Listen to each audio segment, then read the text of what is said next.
When we talk about how effective a game is at what it's trying to do, music often plays a key role.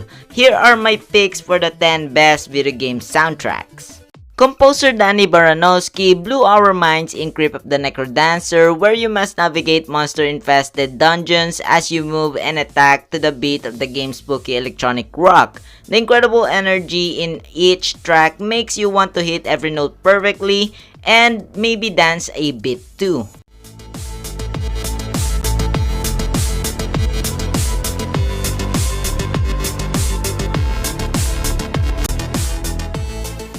It's almost impossible to pick a favorite soundtrack when all the Donkey Kong Country games are backed by some killer tunes. However, it's a franchise's sophomore release that makes the list here thanks to the composer David Wise's truly inspired work.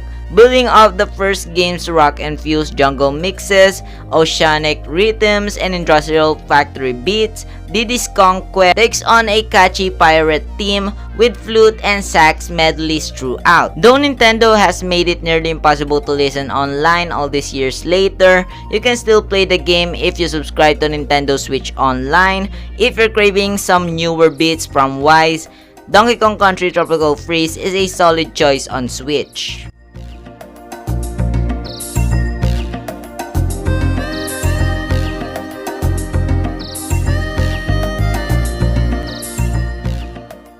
Skyrim's primary theme was recorded with a 30-man choir within the game's made-up dragon language. It was a sign of things to come as numerous open-world games before long followed with broad and immersive orchestral soundtracks.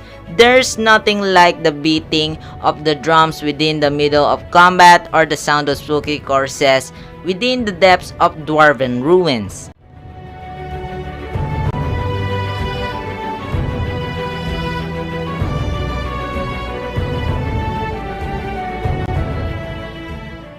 Taking a page out of cartoons from the 1930s, the developers of Cuphead filled the soundtrack with jazz and big band tracks, making the game feel like it came from a bygone era.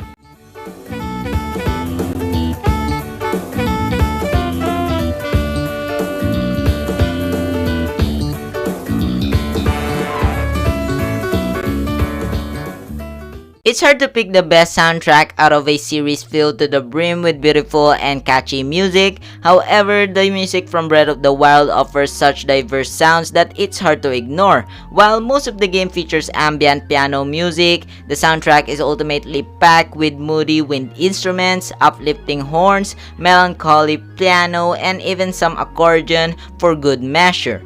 It's a true journey of sound.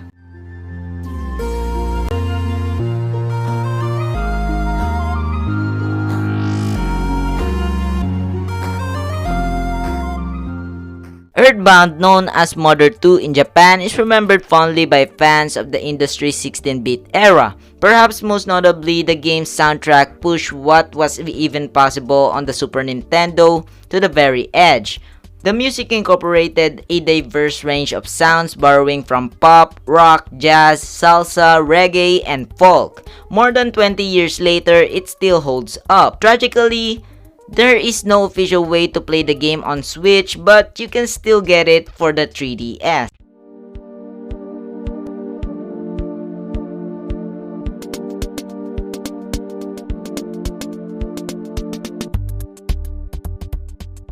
The Witcher 3 is likely as near as you can get to a culminate game, in part since of the attention to detail when it comes to world building. The soundtrack incorporates folk music and battle hymns composed utilizing medieval instruments, making the game feel as true as conceivable, whereas still clearing out space for a few otherworldly chanting.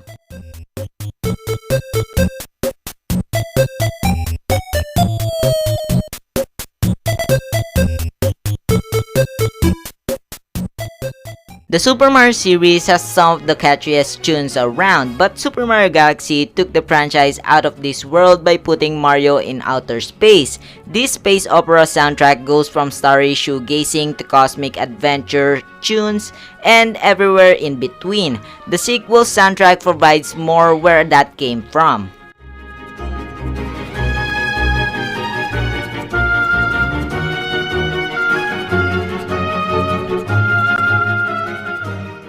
While Final Fantasy music has always been solid, and while Final Fantasy 15 is far from the best in the series, the music is on a different level. The soundtrack mixes orchestral, bossa nova, and blues sounds to create a truly epic 5-hour celebration of the bonds between family and friends.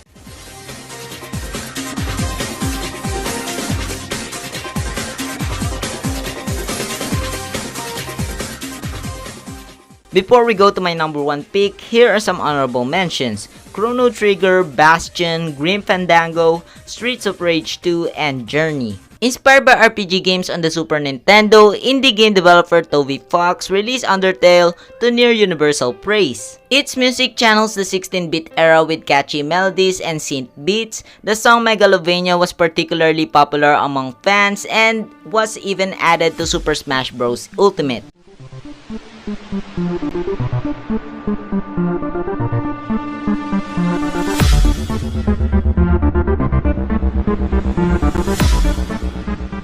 Hey guys, that's it. If you guys like the video, leave a like, let me know what you think of the video, and as always, I hope you enjoy.